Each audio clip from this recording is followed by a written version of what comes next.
Bismillahirrahmanirrahim. In the name of God, the most merciful, the most beneficent. Good afternoon, bonjour, assalamu alaikum, bakhair raghlai.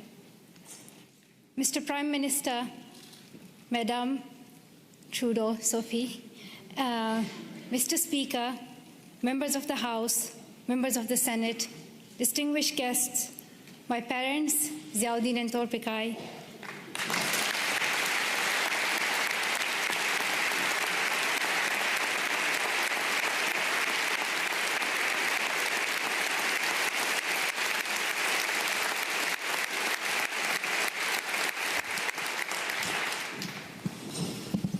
and finally, the people of Canada, thank you so much for the warm welcome to your country. This is my first trip to Canada, but not my first attempt. On the 22nd of October 2014, my father and I landed at the Toronto airport, excited for our first visit to your wonderful country. Soon we learned that a man had attacked Parliament Hill, killing a Canadian soldier, wounding others, and threatening leaders and civil servants in the building where I stand today. Canadian security officials and professionals advised us to reschedule. With sorrow in our hearts, we headed back to England, promising to return to Canada one day. The man who attacked Parliament Hill called himself a Muslim, but he did not share my faith. He did not share the faith of 1.5 billion Muslims living in peace around the world.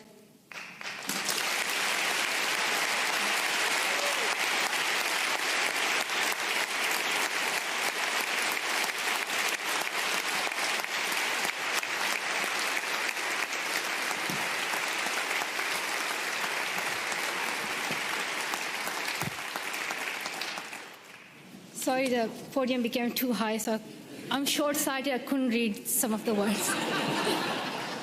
So now I can read my speech. Back to my point that the man who attacked Parliament Hill called himself a Muslim, but he did not share my faith. He did not share the faith of 1.5 billion Muslims living in peace around the world. He did not share our Islam, a religion of learning, compassion, and mercy. I am a Muslim, and I believe that if you pick up a gun in the name of Islam and kill an innocent person, you are not Muslim anymore.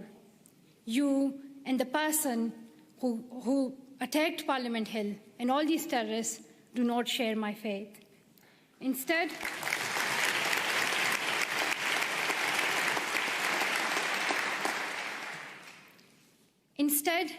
he shared the hatred of the man who attacked Quebec City Mosque in January, killing 6 people while they were at prayer.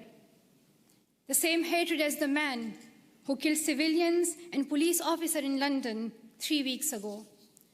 The same hatred as the men who killed 132 school children in Pakistan Army Public School in Peshawar. The same hatred as the man who shot me and my 2 school friends. These men have tried to divide us and destroy our democracies, our freedom of religion, our right to go to school. But we and you refuse to be divided. Canadians, wherever you are born, however you worship, stand together.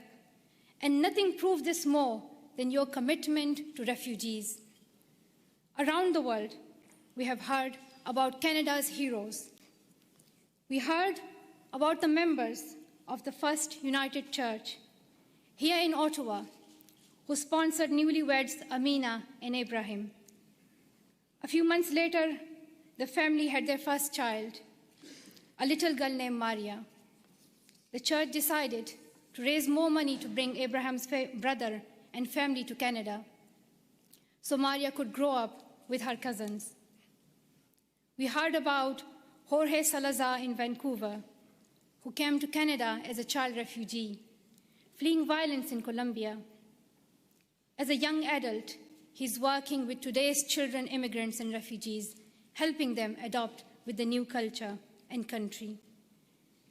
And I'm very proud to announce that Farah Muhammad, a refugee who fled Uganda and came to Canada as a child, is Malala Fund's new CEO, a Canadian who will now lead the fight for girls' education around the world.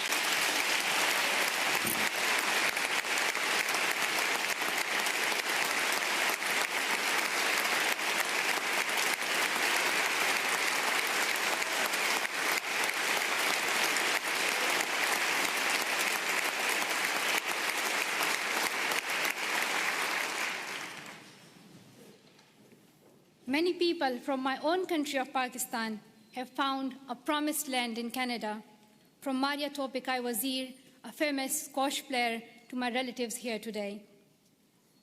Like the refugees in Canada and all around the world, I have seen fear and experienced times when I did not know if I was safe or not. I remember how my mom used to put a ladder at the back of our house so that if anything happened, we could escape. I still remember that I would read a Quranic verse, Ayatul Kursi, every night to protect our family and as many people as I could. I felt fear when I went to school, thinking that someone would stop me and harm me. I would hide my books under my scarf. The sound of bombs would wake me up at night. Every morning, I would hear the news that more innocent people have been killed. I saw men with big guns in the streets. There's more peace now in my home of Swat Valley, Pakistan. But families like mine, from Palestine to Venezuela, Somalia to Myanmar, Iraq to Congo, are forced to flee their homes because of violence. So your motto and your stand, Welcome to Canada, is more than a headline or a hashtag. It is the spirit of humanity that every single one of us would yearn for if our family was in crisis.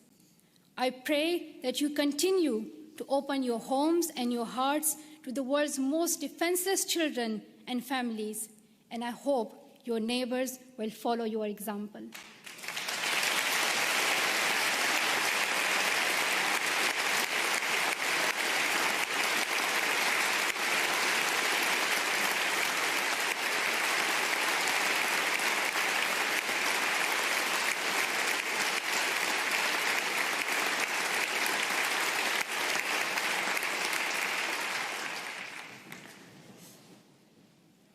I'm humbled to accept honorary citizenship of your country.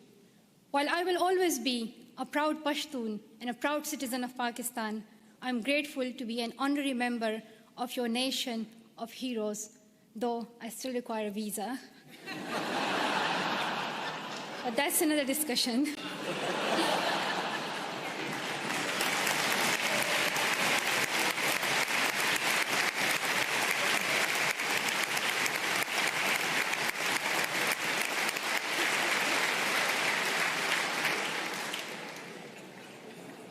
I was also very happy to meet Prime Minister Trudeau this morning. I am amazed by his embrace of refugees, his commitment to appointing Canada's first gender-balanced cabinet, and his dedication to keeping women and girls at the center of your development strategy. We have heard so much about Prime Minister Trudeau, but one thing has surprised me. People are always talking about how young he is. They say that he is the second youngest Prime Minister in Canadian history. He does yoga, he has tattoos, and a lot more. And while I was coming here, everyone was telling me, like, shake Prime Minister's hand and, like, let us know how he looks in reality. And people were just so excited about meeting Trudeau. I don't think anyone cared about the Canadian honorary citizenship. While it may be true that Prime Minister Trudeau is young and he is young head of government, I would like to tell something to the children of Canada, that you don't have to be as old as the very young Prime Minister Trudeau to be a leader.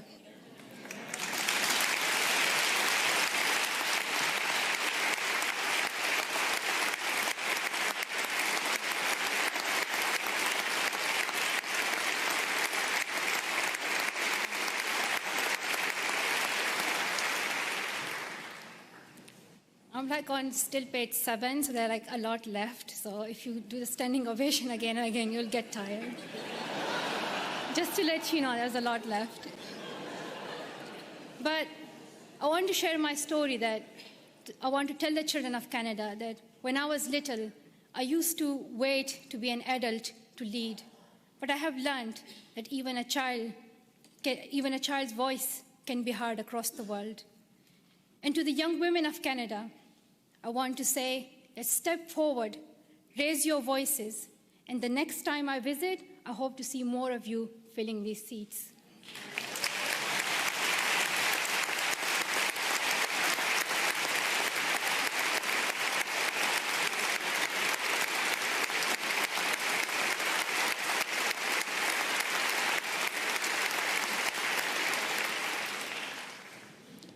And to the men of Canada, be proud feminists and help women get equal opportunities as men. And to the leaders of Canada today in this room, though you may have different politics and policies and priorities, I know each one of you is trying to respond to some of our world's most pressing problems. I have traveled the world and met many people in many countries. I have first-hand experience and I've seen many problems that we are facing today: war, economic instability, climate change, and health crises. And I can tell you that the answer is girls. Secondary education can transform communities, countries, and our world. And here's what the statistics say. I'm saying it for those who still don't accept education as important. There are some, but I hope they will hear that if all girls went to school for 12 years, low and middle-income countries could add $92 billion per year to their economies. Educated girls are less likely to marry young and contract HIV, and more likely to have healthy and educated children. The Brookings Institution called secondary education for girls as the most cost-effective and best investment against climate change. When a country gives all its children secondary education, they cut their risk of war in half. Education is vital for the security of the world because extremism grows alongside inequality. In places where people feel they have no opportunity, no voice, no hope. When women are educated, there are more jobs for everyone. When mothers can keep their children alive and send them to school, there is hope. But around the world, 130 million girls are out of school today. They may not have read the studies, and they may not know the statistics, but they understand that education is the only path to a brighter future, and they are fighting to go to school. Last summer, on a trip to Kenya, I was introduced to the bravest girl I have ever met. At age 13, Rahma's family fled Somalia and came to Dadaab, the world's largest refugee camp. She had never been inside a classroom, but she worked hard to catch up, and in a few years, graduated primary school. At 18, Rahma was in secondary school when her parents decided to move back to Somalia. They promised she could continue her education. But when her family returned to Somalia, there were no schools for her to attend. Her father said her education was finished and that she would soon marry a man in his 50s, a man she did not know. Rahma remembered a friend from the refugee camp who had won a scholarship in a university in Canada. She borrowed a neighbor's internet and contacted him through Facebook. Over the internet, the university student in Canada sent her $70. At night, Rahma snuck out of her house, bought a bus ticket, and set out on an 8-day-long trip back to the refugee camp, the only place she knew she could go to school. Through the Sustainable Development Goals, our nations promised every girl she would go to school for 12 years. We promised that donor countries and developing countries would work together to make this dream a reality for the poorest girls in the world. I know that politicians cannot keep every promise they make, but this is the one you must honor. World leaders can no longer expect girls like Rahma to fight this battle alone. We can gain peace, grow economies, improve our public health and the air we breathe, or we can lose another generation of girls. I stand with girls as someone who knows what it is like to flee your home and wonder if you will ever be able to go back to school. I stand with girls as someone who knows how it feels to have the right of education taken away and your dreams threatened. I know where I stand. If you stand with me, I ask you to seize every opportunity for girls' education over the next year. Dear Canada, I'm asking you to lead once again. First, make girls' education a central theme of your G7 presidency next year. Second, use your influence to fill the global education funding gap. You raised billions of dollars and saved lives when you hosted the Global Fund's replenishment in Montreal last year. Show the same leadership for education. Host the upcoming replenishment of Global Partnership for Education. Bring world leaders together and raise new funding for girls to go to school. If Canada leads, I know the world will follow. Finally, prioritize 12 years of education and schooling for refugees. Today, only a quarter of refugee children can get secondary education. We should not ask children who flee their homes to also give up their dreams. And we must recognize that young refugees are future leaders on whom we all depend for peace. The world needs leadership. The world needs leadership based on serving humanity, not based on how many weapons you have. Canada can take that lead. Our world has many problems, but we don't need to look far for the solution. We already have one. She is living in a refugee camp in Jordan. She is walking 5 kilometers to school in Guatemala. She is sewing footballs to pay enrollment fees in India. She is every one of the girls out of school around the world today. We know what to do, but we must look inside ourselves for the will to keep our promises. Dear sisters and brothers, we have a responsibility to improve the world.